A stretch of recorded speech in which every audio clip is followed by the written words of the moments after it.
saberem tudo. É uma célula muito complexa. Então, a gente não tem como saber tudo de mitocôndria.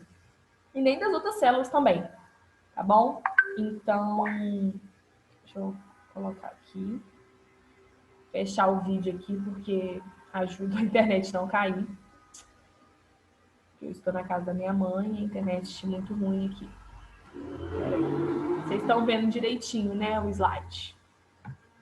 Então, igual a gente falou na semana retrasada, né, do retículo endoplasmático. Tem o liso, né, e o rugoso. Só recapitulando, o liso, que ele não tem os glândulos, e o rugoso, que tem os glândulos, né, que é os ribossomos. Aí vocês lembram né, da função do retículo, tem várias, né, mas a principal é transporte e armazenamento de substâncias, né, faz a troca de substâncias, sintetiza substâncias, então principalmente é isso, transportar, distribuir, armazenar substâncias, trocar substâncias, entendeu? Essa questão, né, como se ele fosse, como posso dizer, né, um mercado, né, que compra, leva, troca, armazena, entendeu? Então ele é bem complexo. Aí depois a gente vai falar do retículo, do sistema, do complexo de Golgi, né? O sistema Golgiense, entendeu? Então a gente tem que saber a questão de fase cis, fase trans, é importante, mas a gente não mais não cai isso. O principal aqui é as funções, né? Que é armazenar secreções, né? Ele sintetiza muco, ele sintetiza lipídios, então é importante a gente saber que o complexo de Golgi sintetiza lipídios. Então, as funções principais, não tem que decorar tudo. Então, vocês não vão conseguir. O ribossomo, decorar o quê? Síntese de proteínas, né? Que são aqueles granulinhos lá que sintetizam as proteínas. A gente já estudou o que é proteína, né? Então, a principal função dele, ele tem outras funções, mas a principal dele é sintetizar proteínas para o nosso organismo. As mitocôndrias, né? A principal função dela como pode dizer, é a questão do ATP, né? É de uma reserva energética. Então, ela auxilia na respiração. Vocês já viram com a Thaís sobre respiração, pigmentação, fotossíntese. Então, a mitocôndria, né? As várias fases da respiração ocorrem na mitocôndria, né? Em várias partes da mitocôndria, né? Então, como está escrito aí, está envolvido no processo de respiração celular, né? Igual eu falei, as 3 etapas básicas, que é a glicose, o ciclo de Krebs e a cadeia respiratória, todas ocorrem em uma parte da mitocôndria. Aí a gente vai para os plastos, né, que são os cloroplastos, né? A gente já vê ele que ele é verdezinho nas fotos, a gente vê aqui, ó, que ele é verde. Então a gente já associa o quê? Fotossíntese. Então ele ajuda na fotossíntese. E quem faz fotossíntese? As plantas. Nós, animais, não fazemos fotossíntese. Então a gente sabe que os cloroplastos só são encontrados em células vegetais.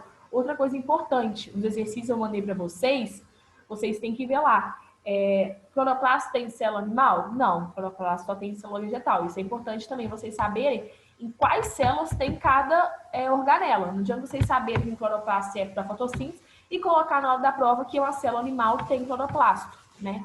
Então vocês vão errar, porque vocês estão sabendo uma coisa, mas não estão sabendo outra. Então, estudar também.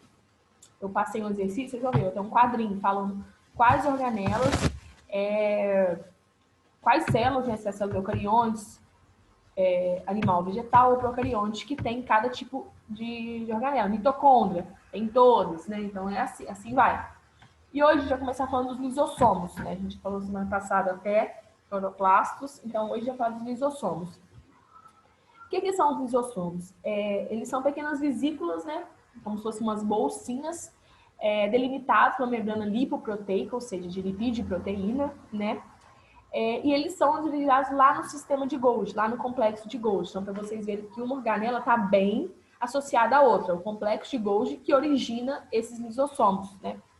E o que esses lisossomos têm de importante? Ele contém enzimas digestivas. O que são essas enzimas digestivas? Faz a digestão. Então, se perguntar qual é a principal função do lisossomo, é a digestão intracelular. Ele faz a digestão dentro das nossas células, entendeu? Então, a gente tem que associar isso. Os lisossomos, ele tem enzimas digestivas. então ele faz a digestão. Pronto. Essas questões que vocês têm que pegar para vocês guardarem, entendeu? Então, ele é uma vesícula, né? Que tem dentro dessa vesícula várias enzimas digestivas. E essas enzimas, elas são ativadas em meio ácido, né? Então, o pH do lisossomo, ele é um pH ácido, entre 4,5 e 5. Se for um pH básico, essas enzimas não são ativadas. Então, os lisossomos não fazem a sua função, entendeu? A gente tem que saber isso também. E como eu disse, eles são responsáveis pela digestão intracelular e eles são típicas de células eucariotas animais. Então, células eucariotas vegetais não se tem e células procariotas também não tem. Então, vocês têm que saber isso. Ah, o lisossomo faz o quê? Digestão. Onde ele é encontrado? Células eucariotas animais. Pronto. Ah, ele é ativado em meio ácido? Sim. Meio básico, ele é inativo, ele não faz sua função, que é a digestão. Essa digestão, né, que esses lisossomos fazem, elas são de dois tipos. A heterofagia e a autofagia. O próprio nome fala hétero, né, fora, material exógeno, uma coisa que veio do meio extracelular, que veio de fora da célula. E auto, né, o próprio nome fala, né, quando a gente fala assim, autocuidado, é nosso, autofagia, não quer dizer que é dentro da célula. Então, a primeira, heterofagia. Então, ela consiste na digestão de material exógeno, ou seja, de material que vem fora da célula, que ele veio do meio extracelular, lá de fora da célula, e penetrou naquela célula. Ele pode ter penetrado por endocitose, né? Que é a fagocitose ou a pinocitose. Então, tá a membraninha lá, deixa eu ver se tem uma foto aqui. Não tem.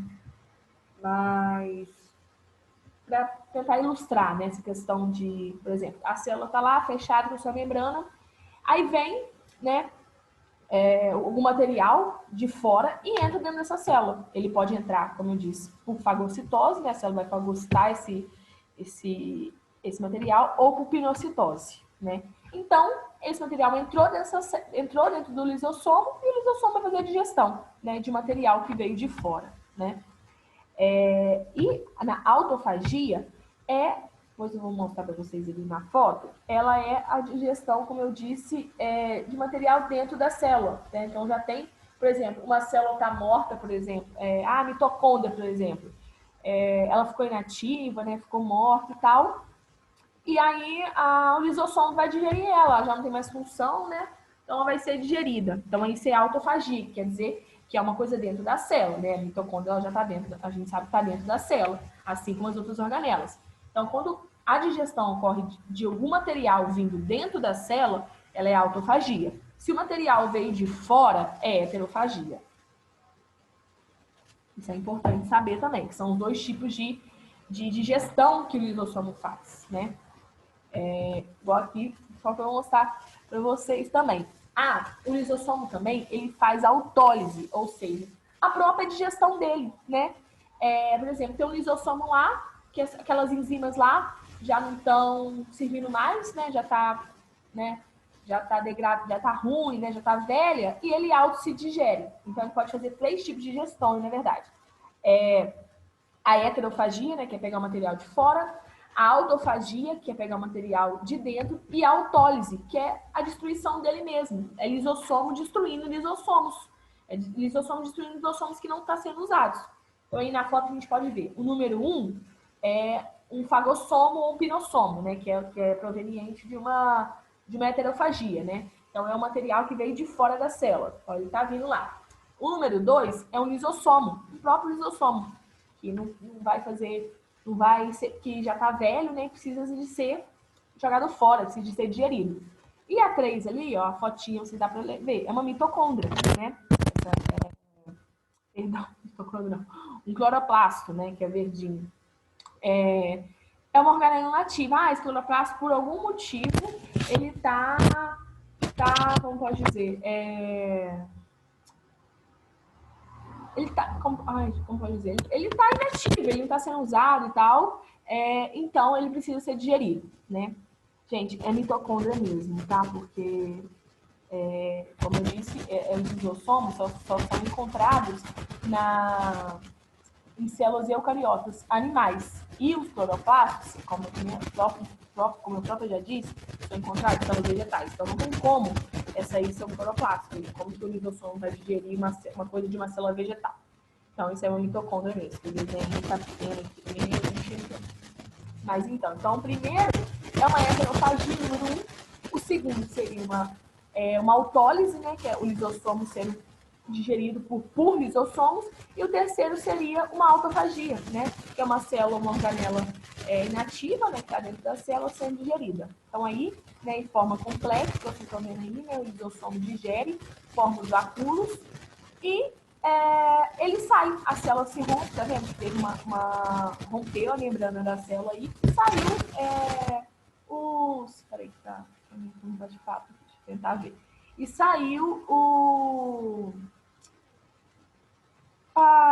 fez a digestão, né? E mandou para fora da célula. Peraí, gente.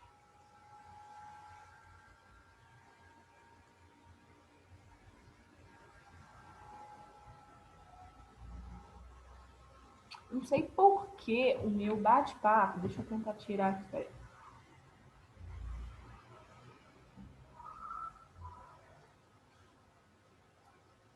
Meu bate-papo não abre enquanto eu tô fazendo o negócio. Se vocês quiserem, se for dúvida, gente, se vocês quiserem falar, por favor, porque eu não tô conseguindo. A gente tava falando só que o microfone tava dando alguns chiados. Ah, tá. Agora melhorou ou tá ruim ainda? Pra mim é que melhorou. Ah, é a internet que é meio ruim. Não, é que alguém com o microfone ligado, eles precisam desligar. Então vamos lá. Se tiver ruim, vocês vão falando. Aí então a gente falou dos lisossomos. Agora a gente já faz a digestão das células, né? 3 tipos de digestão. Agora a gente vai falar do peroxisossomos, né? E também são pequenas vesículas, mas são vesículas membranosas, né? Aquelas vesículas lá, como eu disse, eram vesículas lipoproteicas, né? Essas são vesículas membranosas que são encontradas nas células eucariotas de animais e de vegetais. Então isso é importante saber também. Essas vesículas também, como os lisossomos, elas armazenam no seu interior determinadas enzimas, né? Só que essas enzimas são as enzimas chamadas oxidases, né? E essas enzimas, elas vão catalisar reações que vai modificar as nossas substâncias tóxicas. Por exemplo, vou passar para o próximo slide. Nas células dos nossos rins, nossos fígados, existe o peroxisossomos, que tem papel de destruir as moléculas tóxicas, como o etanol das bebidas alcoólicas. Por exemplo, a gente toma, né, final de semana também, tomou alguma bebida alcoólica, né, e a bebida alcoólica, a gente sabe, apesar de tudo, né, que ela é uma coisa tóxica ao nosso organismo, né, não é uma coisa boa para o nosso organismo. Só que o que acontece? O nosso organismo, ele é tão bom, né, ele é tão perfeito, assim, vou dizer, ele é perfeito, que ele é tudo programado. O que ele faz? 95% desse álcool que a gente ingere, que seria uma substância super tóxica para o nosso organismo, o ser humano degrada essas substâncias pelos peroxisossomos.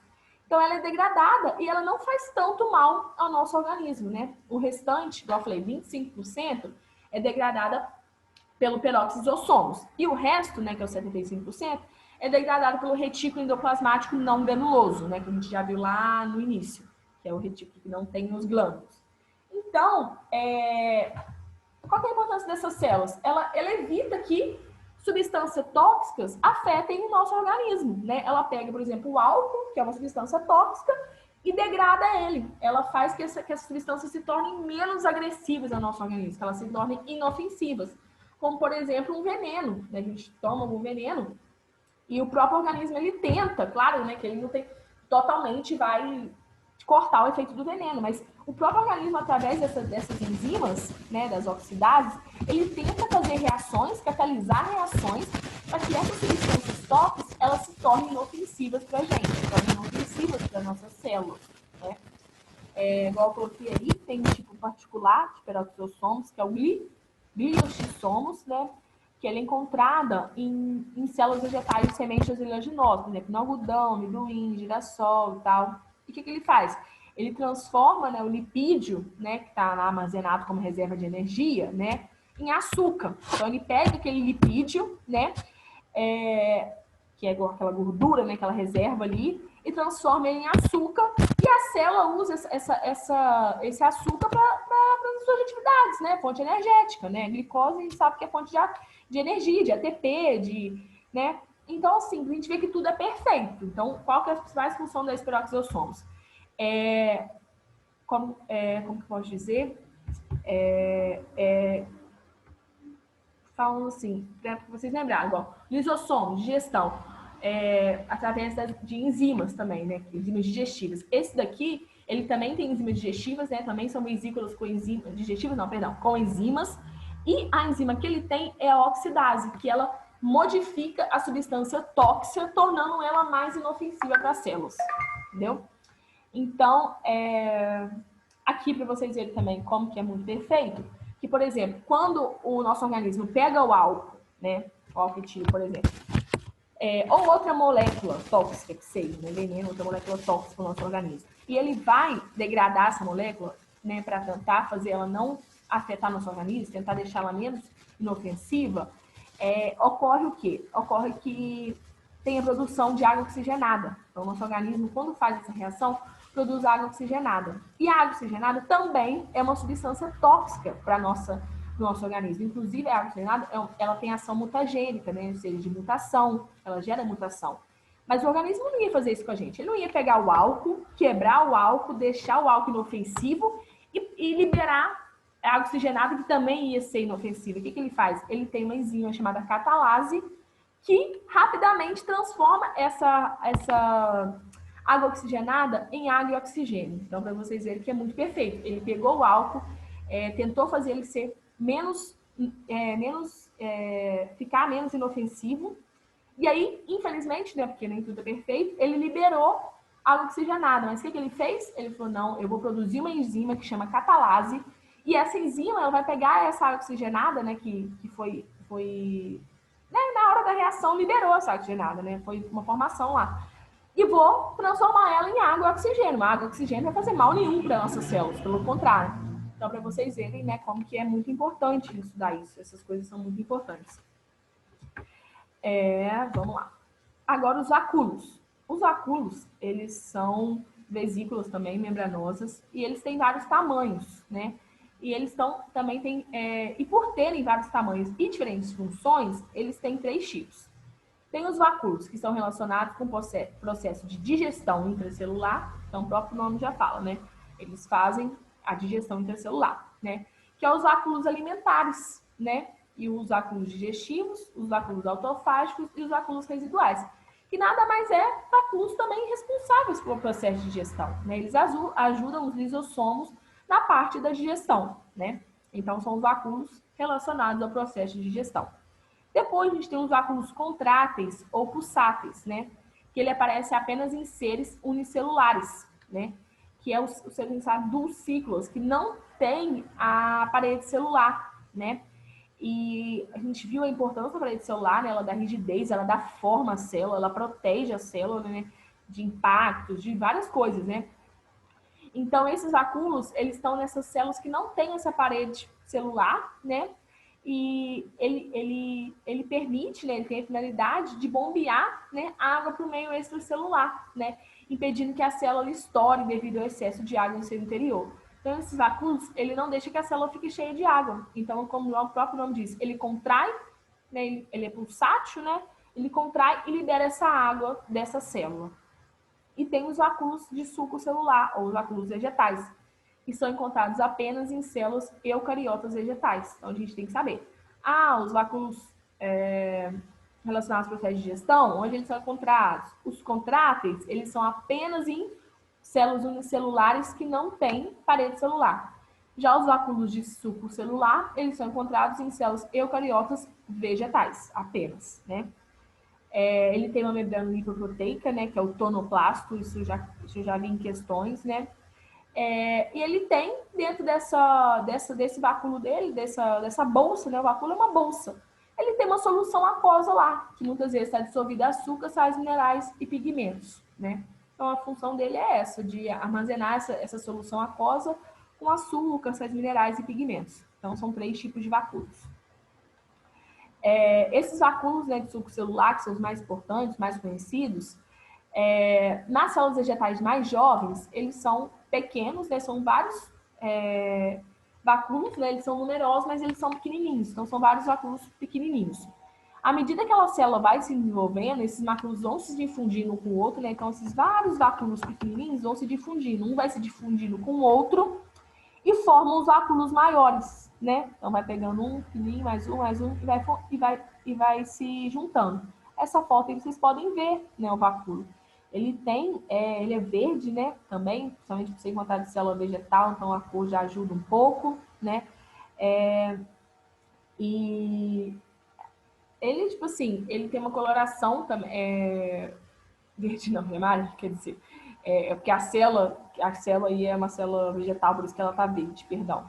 Né? Aí vocês podem ver aí que ele é amarelo, né? Uma bolsa, onde que ele está armazenando essas substâncias que eu disse, né? Então, como eu falei, na célula adulta, ele é um reservatório de água, sais minerais, pigmentos e açúcares, entendeu? Então, a função dele é essa, né? Se for um vacúolo de suco celular, é armazenar água, sais e pigmentos. Se for um vacúolo de digestão, ele faz a digestão. Se for um vacúolo contrátil ou pulsátil, ele vai ser encontrado apenas em células unicelulares, né, desprovidas de parede celular, e não vai permitir que essa célula estoure, ele vai tirar o excesso de água dentro da célula. Não vai dar para terminar, mas eu vou tentar, né? Peraí, só um minutinho, gente.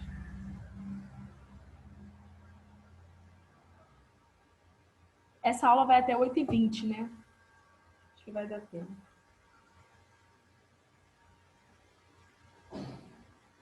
Então, vamos lá. Os centríolos, para a gente terminar essa questão de organelas hoje. Os centríolos, eles são estruturas não membranosas, né? Ou seja, não tem membranas, e eles são encontrados em células eucariotas de animais e de vegetais, exceto os angiospermas, que não tem. Isso é muito específico. Em geral, né, todas as células têm um par de centríolos. Vocês estão vendo aí, né? Ele é um par, né, são dois centríolos, né, no caso um par. Então, a maioria das células apresenta um par de centríolos e eles estão dispostos perpendicularmente um ao outro. Isso é só para vocês, quando vocês verem, né, o centríolo, por exemplo, se vocês verem essa foto, vocês vão saber que é um centríolo, porque eles estão perpendicular um ao outro, né, e sempre estão em pares, entendeu? Esse par de centríolo é denominado diplossomo, né, só para vocês saberem. Esse centríolo, ele tem o centro dele, vocês podem ver na foto, é um centro oco, né? Então ele só tem aquela carcaça azulzinha ali, né? Que são vários microtúbulos ali. E cada centríolo, cada um, é formado por 27 túbulos proteicos, organizado em 9 grupos de 3 túbulos cada, né? Então eles são 27 tubos, né? E estão organizados de 9 grupos. Então, um tem 3, o outro tem 3. São 9 de 3, né? 9 vezes 3, 27 túbulos total, entendeu? Então, essa é a estruturinha dele, né? O centro oco, 9 grupinhos, né? Com cada desses grupinhos de 9 tem 3, formando 27 tubos proteicos, né? E eles sempre estão em pares, e esses pares estão perpendiculares, né? Que a gente chama de diplossomo. A função desse centríolo é importante, porque os centríolos, eles podem se duplicar, né? Através da sua montagem molecular e tal. E isso faz com que eles auxiliem a formação de novos microtúbulos, né? Então, por eles poderem se autoduplicar, eles ajudam na formação de novos microtúbulos a partir das tubulinas, né? E qual que é a importância desses centríolos? Nas células eucariotas, a importância dele é formar os cílios e os flagelos, né? A gente vai ver no próximo slide que são estruturas que fazem o movimento da célula, né? Os cílios e os flagelos. Então, a função desses centríolos, nada mais, nada menos, é formar esses cílios e flagelos, né? Eles que dão a cerejinha do bolo ali para formar os cílios e os flagelos, né? E vocês vão ver agora, eu vou falar dos cílios e flagelos. Então, essa é a função dele, né? Ele é complexo, mas eu não vou ficar falando aqui, né? Como eu falei, ele ajuda a formar os microtúbulos através da tubulina, né? Através de várias moléculas de tubulina que vai se associando, vai formando novos microtúbulos, que vai formando novos centríolos. Então, é isso. Ele tem essa capacidade. Então, se perguntar, qual é a função dos centríolos? Centríolos formam cílios e flagelos. Os centríolos, como que eles são? Normalmente eles têm um centro oco, eles são formados por vários microtúbulos, né, por vários túbulos proteicos, eles são impares, né, então são sempre dois, um perpendicular ao outro, formando o diplossomo, e eles são capazes de se autoduplicar. Então, eles mesmos formam novos microtúbulos que vai formar novos centríolos, né? Então, eles mesmos se formam, né? Um vai formando o outro e assim sucessivamente. E o que são os cílios e flagelos, para a gente terminar? Eles são estruturas eucariotas também, né? Estão presentes em todas as células eucariotas. E eles têm a mesma, né, origem, estrutura interna, ou seja, eles têm a mesma origem, que é o centríolo, né? Então, o centríolo que originou eles, só que eles têm diferença. Os cílios é esses pequenininhos, verdinhos assim, ó, parecendo uns pelinhos de cabelo mesmo. Eles são bem curtinhos. O flagelo é esse verde aí, esse rabinho aí que a gente tá vendo, né? Então, qual que é a principal diferença? Ai, peraí, gente. Eu fiz aqui.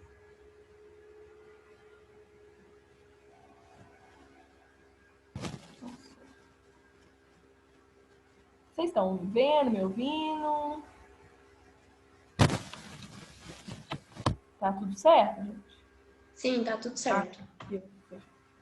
Então, os cílios, então lá. Então, os cílios, né, então, eles têm a mesma função, que é o movimento da célula. A célula não está parada lá no citoplasma. Ela não está imóvel lá, ela está se movimentando, né? A gente sabe que a célula, ela tá se movimentando no nosso organismo. Então, quem faz esse movimento é os cílios e os flagelos. Qual que é a diferença entre eles? Eles têm a mesma origem, que é os centríolos, que a gente acabou de falar, né? Que quem forma os cílios e flagelos é os centríolos. Mas qual que é a diferença entre eles? Os cílios são mais curtos, parecem pelinhos, né, bem pequenininho, né, e mais numerosos. Então, são vários cílios na parte da célula. Aí, isso está aparecendo aqui na pontinha, mas a célula inteira tem cílios, né, ela toda é formada de cílios. E os flagelos, eles são maiores, porém, eles costumam ser menos numerosos. Igual, às vezes é um flagelo por célula, 2 flagelos, entendeu? Então, é muito, muito pouco, né? E também a diferença no movimento. O movimento do cílio é diferente do movimento do flagelo. A gente pode ver aí nessa foto aqui. Né? O movimento ciliar, ele é assim, ele é para um lado, para o outro, para o lado, para o outro, para o lado, para o outro. Já o movimento do flagelo, né? Ele é um movimento de roda. Ele roda, né, entre o seu próprio eixo, e isso faz que as células se movimentem, né, mais rápido. Então, enquanto o movimento dos cílios é de um lado para o outro, de um lado para o outro, o do flagelo, ele vai rodando em volta dele mesmo. Vocês podem ver aí na foto. Então, ele movimenta essa célula de um lado para o outro. Então, gente, acabou, bem, deu tempo de acabar. Então, a gente acabou essa questão de células, né, de organelas e tal. E agora, a gente vai entrar, então, amanhã já, em bactérias. A gente vai começar a falar de bactérias, de fungos, né? Depois protozoários, depois cada organismo. Né? Então agora a gente vai entrar no reino animal. Quer dizer, depois a gente vai entrar no reino animal, porque a bactéria a gente sabe que não é no reino animal. Mas agora a gente vai falar, né, dos seres vivos em si, né? A gente não sabe, né, se o vírus é um ser vivo, se ele é celular ou não, a gente vai descobrir. Mas a gente vai entrar agora nessa parte, que eu acho bem legal também. Se vocês tiverem alguma dúvida, eu vou mandar, vou parar de gravar aqui. Eu vou mandar os